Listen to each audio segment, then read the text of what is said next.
Let's get right into it. Number 7, the sound that hijacks you. Imagine you're in a crowded room, music's playing, people are talking, someone is arguing about something deeply unimportant, and then, through all that chaos, you hear your name. Instant head turn. You didn't decide to look, you didn't schedule it, your brain just slammed the emergency brakes and said, that sound, that's about us.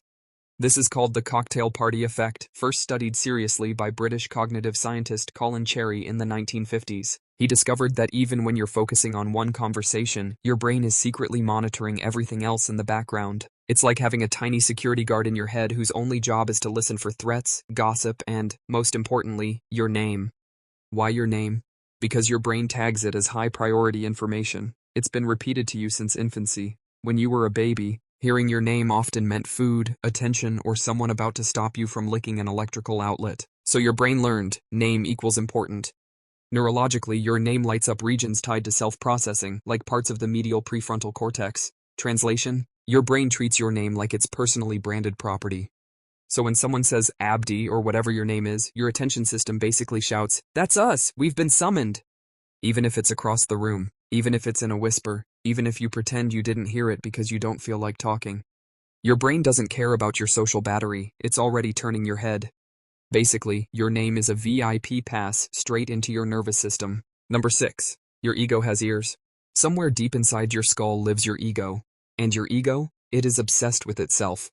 When someone says your name, it's not just sound waves hitting your ears, it's validation, it's identity confirmation. It's your brain getting a little notification that says, hey, you exist, specifically. Research using brain imaging has shown that hearing your own name activates self-related processing networks more than hearing other names. In fact, studies have linked this reaction to activity in areas associated with self-awareness and personal relevance. Even when you're half asleep or distracted, your name can sneak through. There's a reason for that. Your brain builds an internal model of you. It stores memories, preferences, embarrassing moments from 2014, all of it. Your name becomes the verbal shortcut to that entire file. So when someone says it, your brain doesn't just hear a sound, it retrieves the you folder, instantly. It's like your brain says, ah yes, the main character. And here's the slightly uncomfortable part. Your brain reacts more strongly to your own name than almost any other word. Not danger, not free pizza, not even Wi-Fi password. Because your brain is wired for self-relevance, evolutionarily, paying attention when someone calls you could mean survival. It might mean someone spotted a predator, or that you're about to get blamed for something. Either way, ignoring it wasn't a great strategy for your ancestors. So now, in modern life, when someone casually drops your name in a meeting, your nervous system still treats it like a possible turning point in the story. Your ego doesn't just have ears. It has surround sound. Number 5, the Micro-Jolt effect. You ever notice that tiny internal zap when someone suddenly says your name? Not dramatic, not cinematic, just a quick, invisible electrical twitch in your system. That's not imagination, that's your nervous system doing a micro-startup sequence. When your name is spoken, your brain's salience network kicks in. This is the system responsible for detecting important stimuli, basically the "this matters" department. The anterior cingulate cortex and insula briefly light up like they've received a priority alert. And here's the cool part, this reaction can happen in under half a second. Before you consciously think, oh, someone said my name, your brain has already flagged it as relevant, adjusted attention, and slightly shifted your body's readiness. Heart rate may subtly change, pupils may widen a fraction, muscles prepare for orientation. It's not dramatic because evolution optimized it to be efficient, not theatrical. Think of it like your brain running background apps. Most sounds stay minimized. Your name? That app force opens.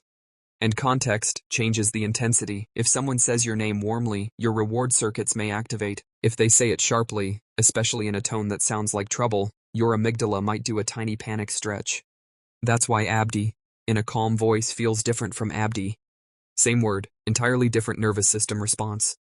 Your brain doesn't just register your name, it cross-references tone, volume, and social context in milliseconds. Is this praise? Is this danger? Is this gossip?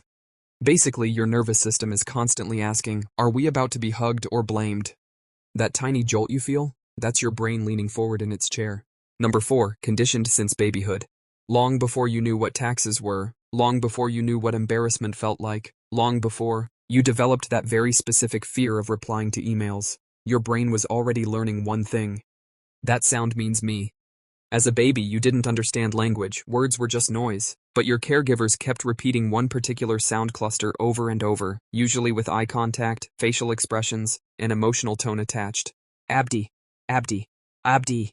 And your brain, being the hyper-efficient pattern machine that it is, started connecting that sound to attention, safety, food, comfort, and occasionally being picked up mid-chaos. This is classical conditioning at its finest, the same basic learning principle famously demonstrated by Ivan Pavlov, except instead of a bell and drool, it was your name and human bonding. Over time, your name became neurologically fused to your sense of self. It wasn't just a label anymore, it became a trigger for awareness. When you heard it, your brain learned to orient, to focus, to prepare. And here's the fascinating part. This conditioning happens incredibly early. Studies show that even infants show stronger brain responses to their own name compared to other words, before they can speak, before they can walk, before they can judge your music taste. Your name becomes one of the first stable anchors in your developing identity. So when someone says it now, decades later, you're not just reacting to a sound. You're reacting to years of reinforcement, thousands upon thousands of repetitions tied to emotion, attention, and social connection. It's not dramatic. It's deeply programmed. Basically, your brain has been training for this moment since you were small enough to chew on furniture. Number 3, social survival mode. Let's time travel back to when humans didn't have group chats, or indoor plumbing, or the option to mute people. If someone in your tribe yelled your name, that probably meant something urgent, a predator, a warning, a decision that required your involvement, or maybe you were about to be blamed for something involving fire. Either way, ignoring it wasn't ideal for survival. Your brain evolved in small social groups where reputation and awareness were everything. Being socially tuned in wasn't optional. It was life insurance. So when someone says your name today, even if it's just in a casual conversation, your brain still flips a subtle switch into social evaluation mode. Why am I being referenced? Is this positive? Is this negative? Am I about to be praised or publicly destroyed?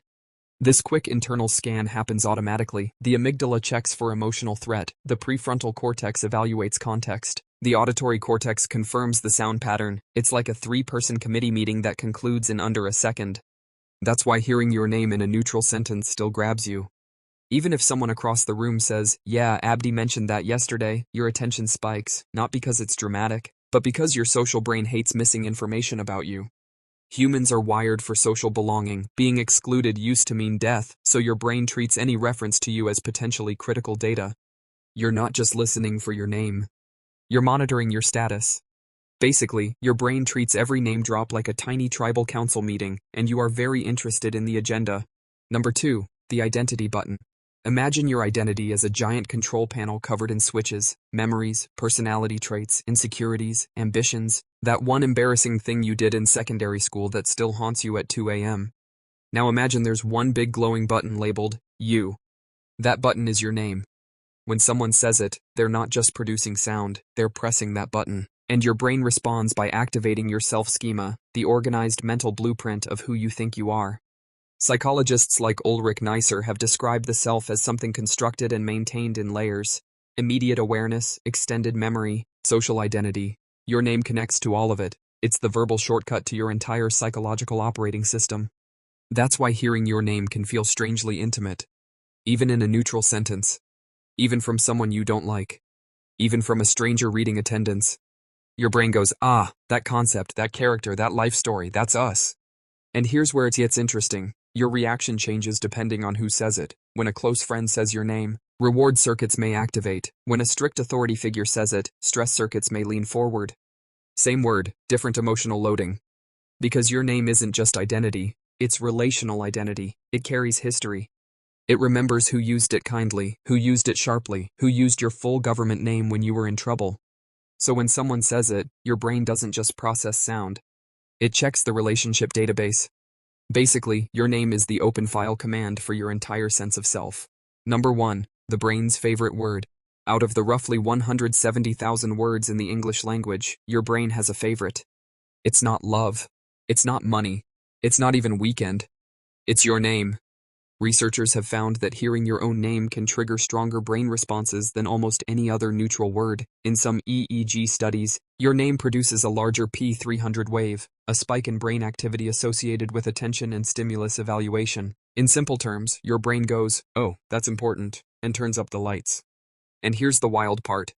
Even people in reduced states of consciousness, including certain coma patients, have shown detectable brain responses when hearing their own name. That's how deeply embedded it is. Your name is so neurologically prioritized that it can sometimes sneak past layers of reduced awareness. It's basically your brain's master key. Why? Because your name is the most compressed symbol of you that exists. It's a sound that carries your entire autobiography, social role, reputation, memories, fears, dreams, and that weird laugh you make when you're tired. All packed into 2 or 3 syllables. So when someone says it, your brain doesn't treat it like background noise, it treats it like a headline. It activates attention systems, it checks emotional tone, it scans social context, it briefly prepares for action. All in less than a second. That's why you can be half asleep, scrolling aimlessly, mentally buffering, and still snap to awareness the second your name enters the room. Your brain might ignore a fire alarm if it goes off too often, but it will never ignore itself. That's all for today. I'll be making similar videos in the future. Subscribe to see them.